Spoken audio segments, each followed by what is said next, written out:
Hello, this is just a quick reminder about how to use a protractor to measure angles.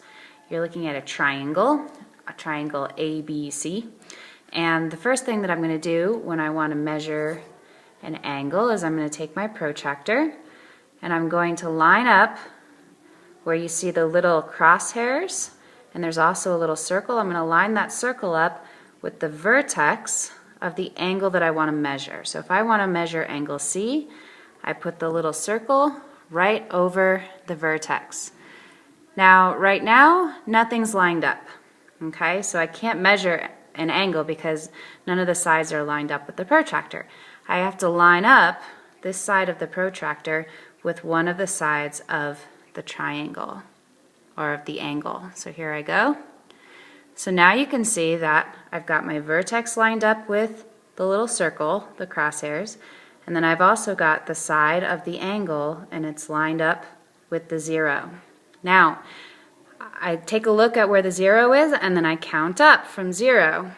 10, 20, 30, 40, 50, 60. It just so happens that the other side of the angle matches exactly with 60. So that means that this angle here is 60 degrees.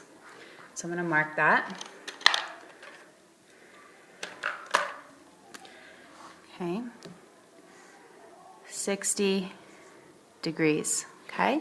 The way that we write degrees is with a little circle after the number. That tells us that we mean 60 degrees, okay?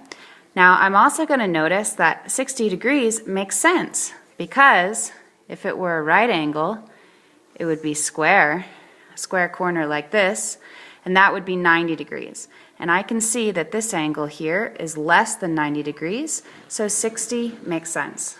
If I had measured and I got something like 120 degrees, I would know that this 120 degrees for this angle didn't make sense, and so I must have made a mistake, and I should go back and check my work.